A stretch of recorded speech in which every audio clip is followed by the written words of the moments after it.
es el síntoma postraumático del maltrato infantil.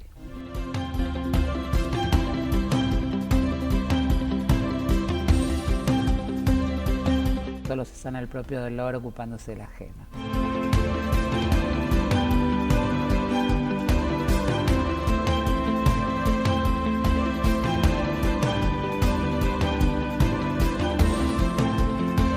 Hola queridas amigas y amigos, ¿cómo les va? Bienvenidos a un nuevo capítulo de Mujeres en Positivo. Y hoy vamos a presentarles a una sobreviviente. Ella es diseñadora gráfica, es profesora de inglés, es una mamá muy orgullosa de sus 2 hijas y hoy puede contarnos su historia porque sobrevivió a los 3 balazos que le disparó el padre de sus hijas luego de 1 año y medio separados y tras 80 denuncias realizadas ante la justicia que claramente no fueron oídas. Corina sabe que es posible sanar, por eso preside la organización Hay una salida, de la cual es fundadora porque tiene como finalidad ayudar a mujeres que sufren violencia de género. En conversación con Lorena Toso, nuestra periodista en Argentina, te presentamos a Corina Fernández, nuestra mujer en positivo del día de hoy.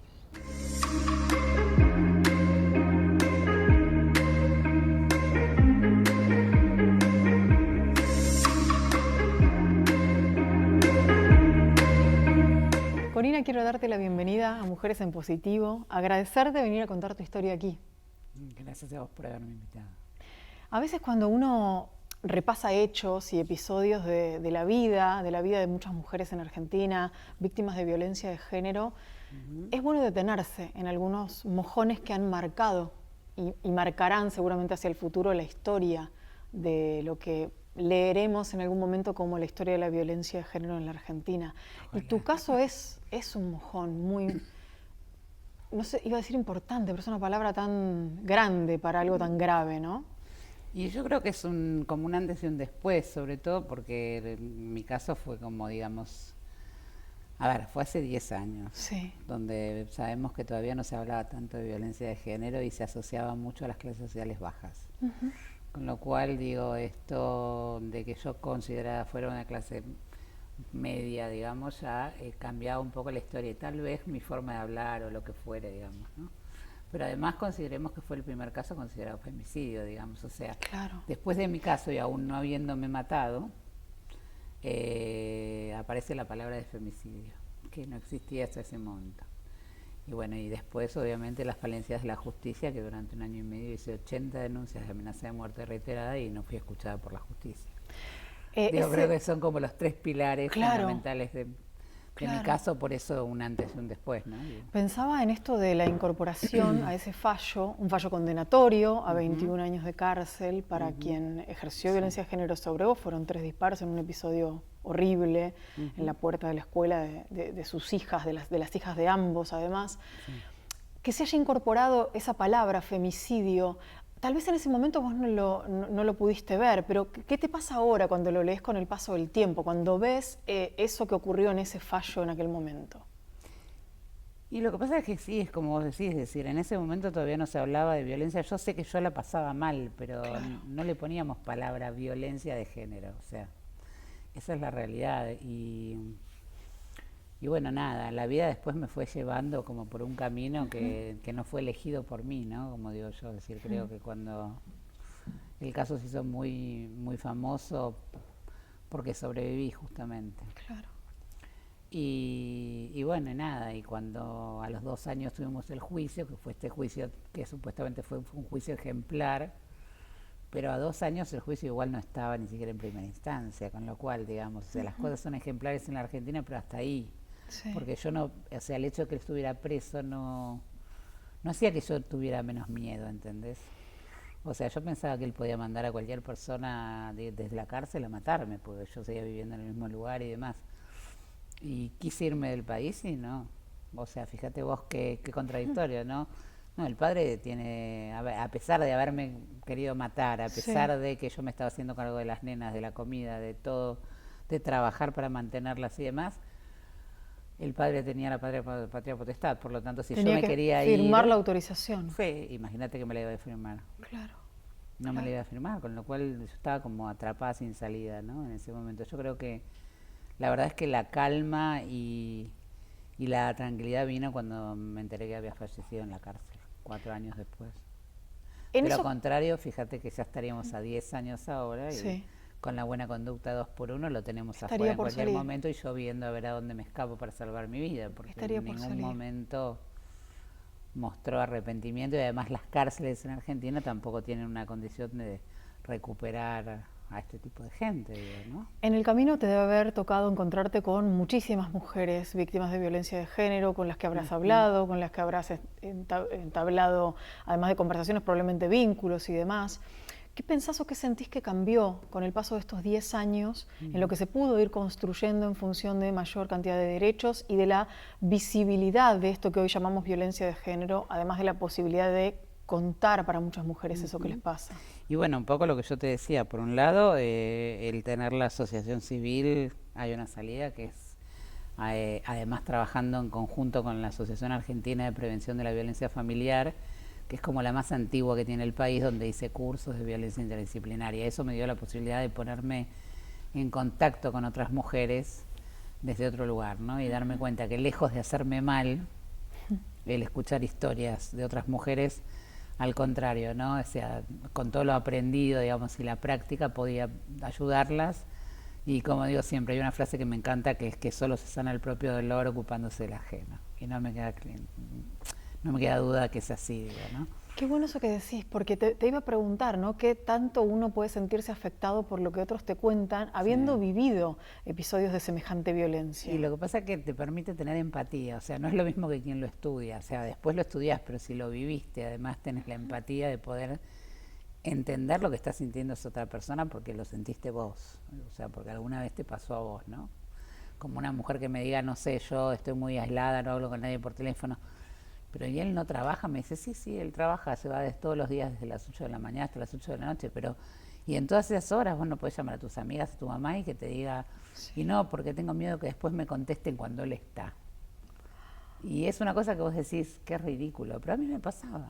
Yo trataba de evitar hablar por teléfono estando cuando él estaba en casa. O sea que son esas cosas que vos decís que por ahí son cosas que parecen muy pavas, pero que son las que le pasan a una mujer que vive con un violento, ¿no? Y que no quiere despertar la violencia y tratar de evitarla a toda costa. Además del no querer despertar la violencia del violento, ¿cuánto hay de culpa propia y de un intento por no exponer eso que a una le pasa frente a otras personas que tal vez desde el desconocimiento, desde la intención de ayudarte, te pueden decir, pero ¿qué haces ahí? ¿Por qué no te vas? Si vos no sabés cómo hacer para salir de ahí. Pero ¿cuánto hay de esa culpa propia en no contar o en ocultar? Yo creo que es vergüenza ajena, más que culpa propia, digo, ¿no? O sea, es la vergüenza ajena de ver que el otro te humilla, te maltrata, te grita delante de los demás, que los otros se ponen incómodos, que una misma se pone incómoda. Una vez en una pileta una amiga mía me dijo, ¿cómo podés permitir que te grite y les grite a las nenas así? Y la verdad te soy sincera, Lore, yo en ese momento no me daba cuenta, lo tenía totalmente naturalizado. O sea, Para vos era parte de tu vida. era parte de mi vida que él me gritara y que me tratara así por ahí. Entonces es como que es algo que uno de alguna manera tiene naturalizado y por otro lado ya te digo, es la vergüenza ajena de que empezás como uno es quien se empieza a aislar para que el otro no vea esto, ¿no? Pero a su vez es muy difícil salir también, sobre todo por lo que ya sabemos, digamos, en mi caso, a pesar de que yo era la dueña de la casa, trabajaba yo, mantenía la casa yo digo que como víctima, que es una palabra que no me gusta, me llevé todos los premios, porque digo, o sea, la casa era mía, trabajaba yo, él no trabajaba, y aún así, cuando hablábamos de la posibilidad de separarnos en buenos términos, me miraba y me decía, ahí tenés la puerta, te mando fotos de las nenas. ¿Viste? Cuando decís, no se va a ir nunca. Claro, la idea era que vos te fueras y él se quedaba con todo. O me voy yo, o no se va a ir nunca. Y me pude ir porque falleció la pareja de mi mamá, digo, y tuve la posibilidad y vi la posibilidad de poderme ir a vivir a la casa de mi mamá, porque aún teniendo trabajo yo no tenía la posibilidad de pagarme un alquiler aparte, de mantener mi casa, ¿entendés? Claro.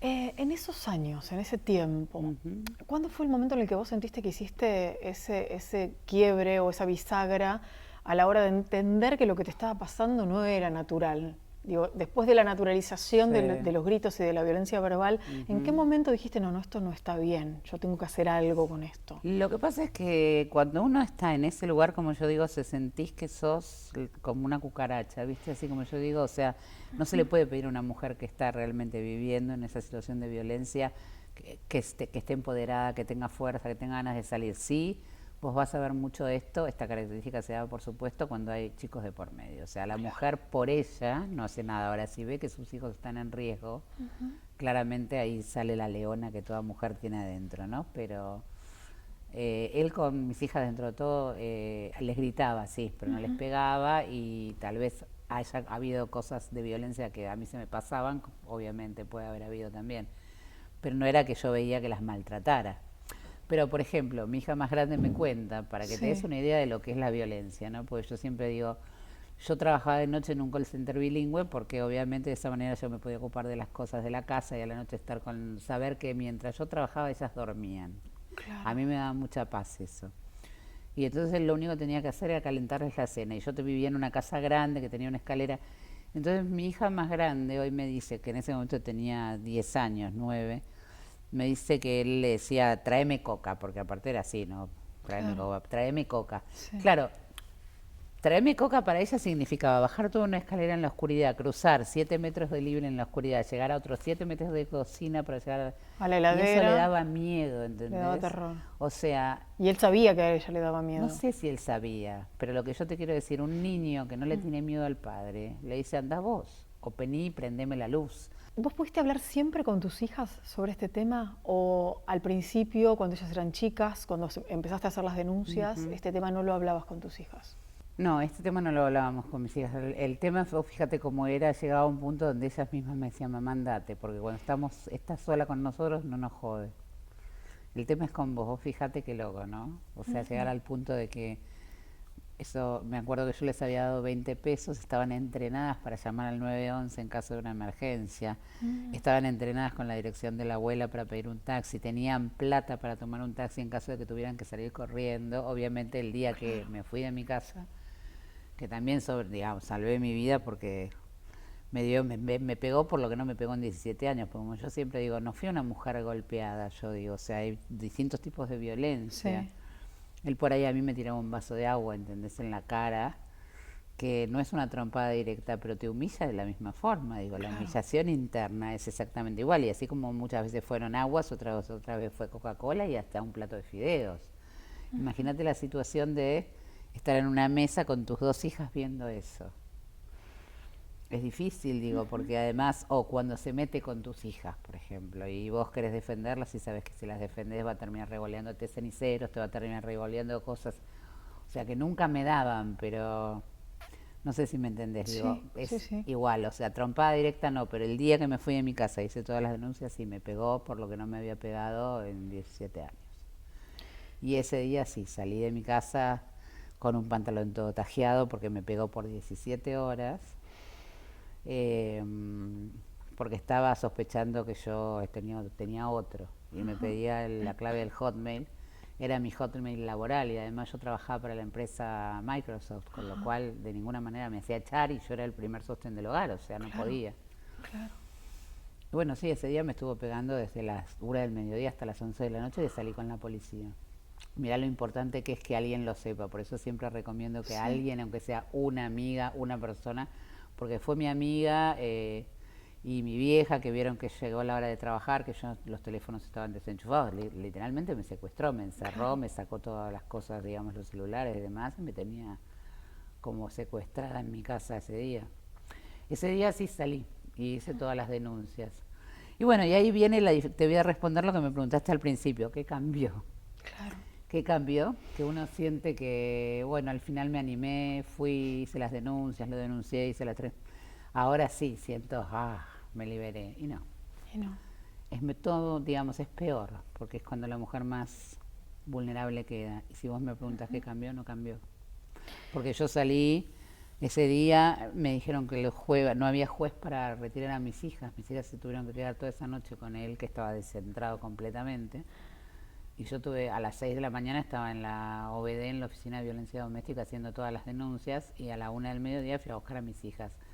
como no me quedé a vivir en esa casa porque era un PH y yo sabía que él podía entrar por el techo, me fui a vivir con mis nenas a la casa de mi mamá y por eso decía que fue posible irme, porque había fallecido la pareja de mi mamá, de lo contrario no me hubiera podido ir. No hubieras tenido un lugar a donde ir. Exactamente. Y uno cree que en ese momento ya está y te dan la perimetral y la famosa perimetral que él rompió 80 veces sistemáticamente y que la justicia no escuchó. Y ese es el otro problema, ¿no? Que la justicia no se ha escuchado porque fueron 80, no fueron ni 5 ni 10, digo. Claro. Y esto hoy se sigue repitiendo. Durísima la historia que estamos conociendo en el día de hoy en Mujeres en Positivo, y además este fue un caso emblemático al ser el primero en ser considerado como femicidio. Anteriormente este tipo de hechos era calificado como crimen pasional. Empezar a usar el término correcto fue un gran paso en la lucha contra la violencia de género. Vamos a hacer un breve corte, no te muevas de ahí, porque al regreso salimos a la calle a preguntarle a la gente acerca del movimiento Ni Una Menos. Ya volvemos.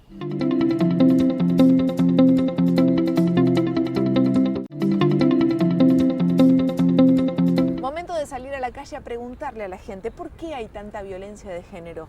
¿Conoces el movimiento Ni Una Menos?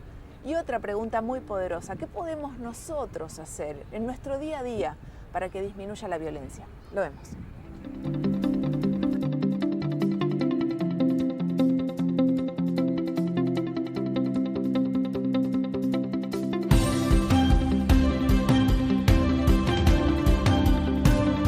Creo que hay tantos casos de violencia de género como hay tantos casos de injusticia social. Considero que hay tantos casos de violencia de género porque, bueno, como sociedad estamos colapsados, sobrepasados, con mucho estrés y hay muchos problemas a nivel social. Y creo que también hoy en día está más visibilizado que en otros momentos. Creo que hay mucha violencia de género y no creo que sea por una causa sola, creo que son múltiples causas. Una de las cosas que más se ve que es la frustración. Por eso la mayoría de los casos de violencia de género son entre personas que supuestamente se aman. Hay mucha frustración y hay mucha educación machista, por supuesto. Las mujeres son vistas como débiles o anda a saber qué, pero bueno, los hombres generalmente, o las mujeres machistas también, se aprovechan de esa supuesta debilidad, que en realidad no es debilidad, sino que en todo caso es empatía o sensibilidad. Vivimos en una sociedad todavía muy machista, donde se educa y se sigue educando a las mujeres diferente con respecto a los varones con privilegios. Y bueno, a nivel de políticas todavía no han dado soluciones y creo que es un trabajo de base. Conozco el movimiento Ni Una Menos y conozco muchos movimientos y organizaciones feministas y también por los derechos de otras causas. Sí, claro que conozco el movimiento Ni Una Menos. Creo que fue muy importante para hacer visible este problema. Para que disminuya la violencia desde el día a día podemos cambiar, creo que lo principal es recibir información, de que haya lugares donde las mujeres se puedan acercar, denunciar, que tengan un lugar de contención. Ser quienes somos, seres únicos o únicas o úniques, que venimos a ser felices a este plano y que realmente es muy fácil ser feliz. Educando a las próximas generaciones, como lo hizo el movimiento Ni Una Menos, y hacerlo visible, irá reduciendo, esperemos, los casos de violencia de género.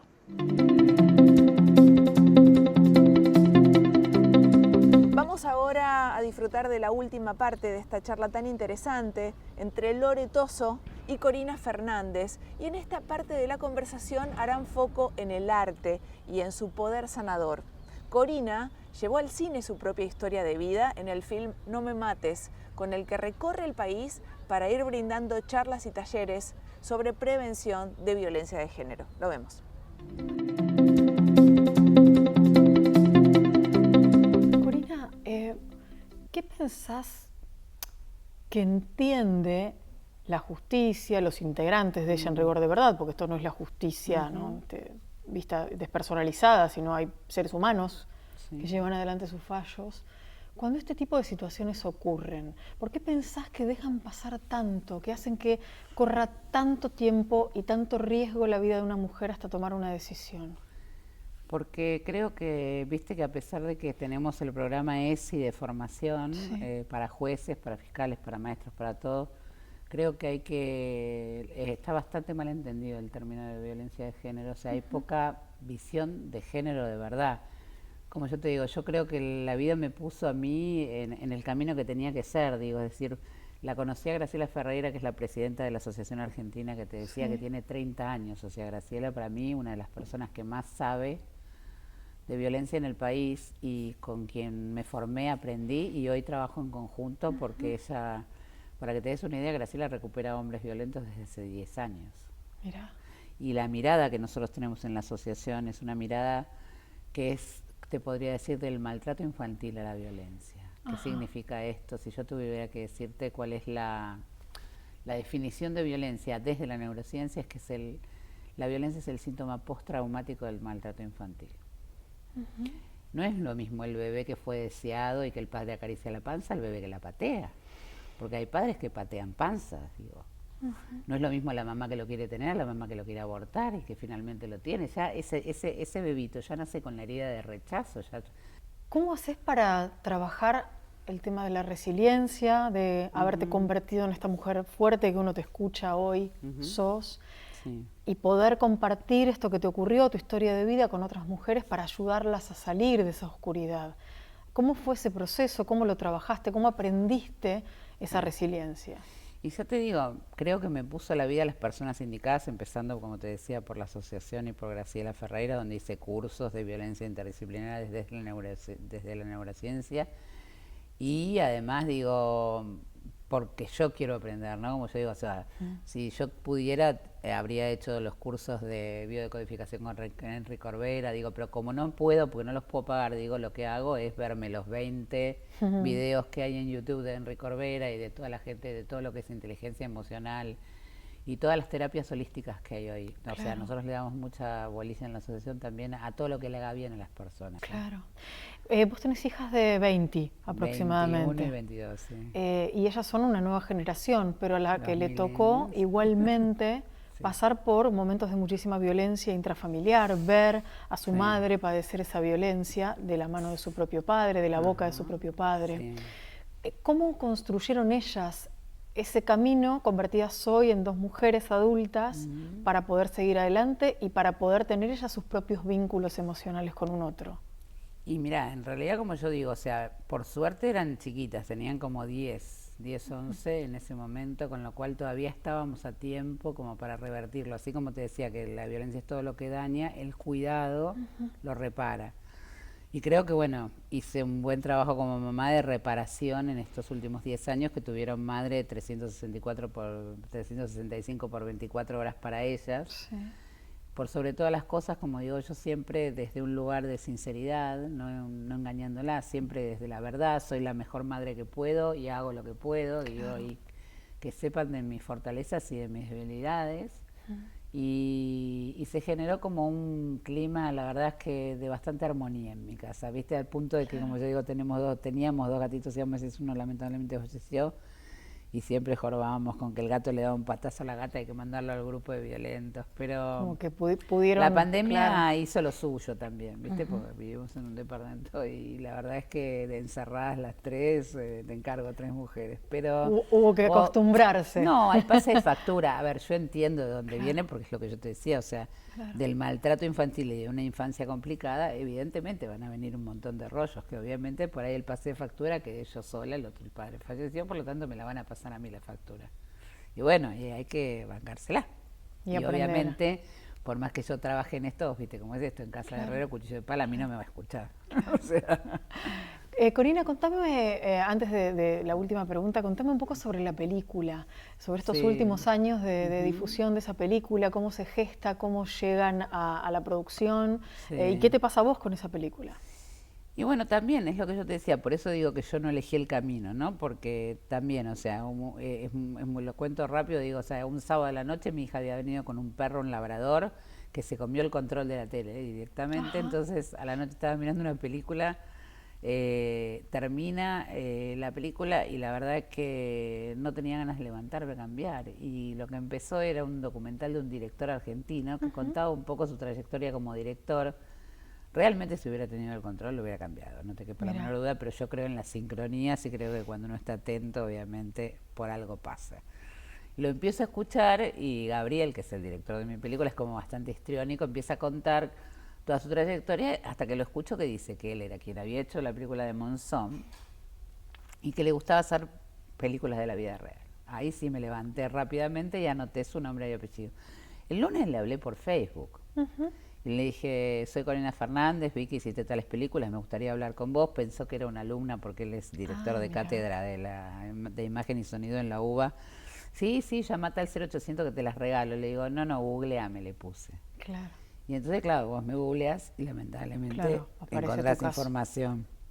Y entonces a los 10 minutos me dice, me interesa encontrarme con vos. Y eso fue un lunes, el miércoles nos juntamos en el bar de la esquina de mi casa y así surgió No Me Mates, de la forma más inesperada. Yo no pensaba ni hacer un libro, mucho menos una película. La película salió en el cine y obviamente no fue o sea, la gente no elige ir a ver a una mujer sufrir, pero dio un giro inesperado que fue que empezaron a pedir la película para los eventos. Empezamos con los del 25 de noviembre.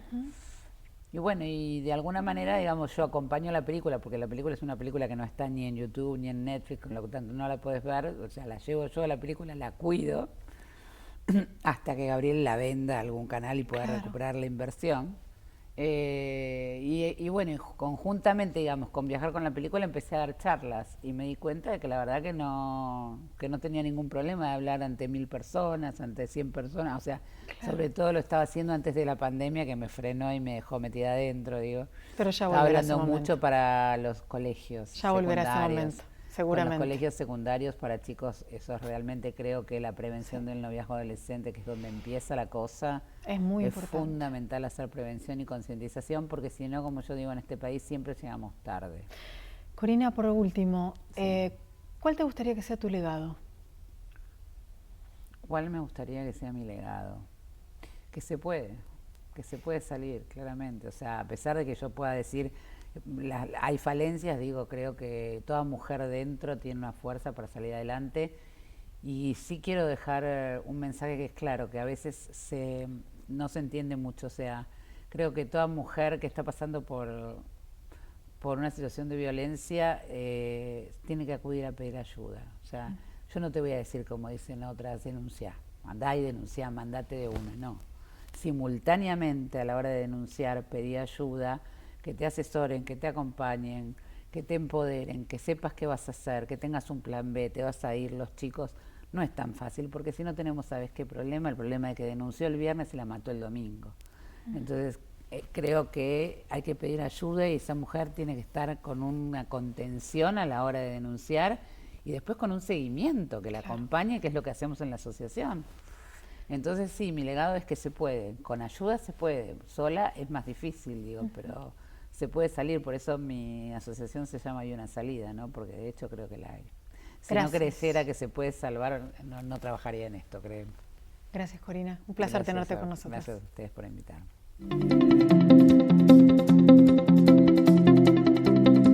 Y así llegamos al final de este capítulo tan especial de Mujeres en Positivo, donde pudimos conocer la historia de Corina Fernández, una mujer que con el tiempo logró sanar sus heridas, porque es una sobreviviente y sobre todo es una mujer muy fuerte, muy valiente, que trabaja activamente en ayudar a otras personas a encontrar salida. Ha sido realmente un placer haberla tenido con nosotros. Y hoy, en este capítulo, nos despedimos de este hermoso ciclo de Mujeres en Positivo. Y lo hacemos muy felices de haber conocido y haber dado a conocer historias de mujeres admirables, empoderadas, que rompieron paradigmas y estereotipos y que con su legado lo que hacen es tratar de construir un mundo más amoroso, más equitativo, más inclusivo y más justo. Muchísimas gracias por haber estado del otro lado cada semana. Hasta luego.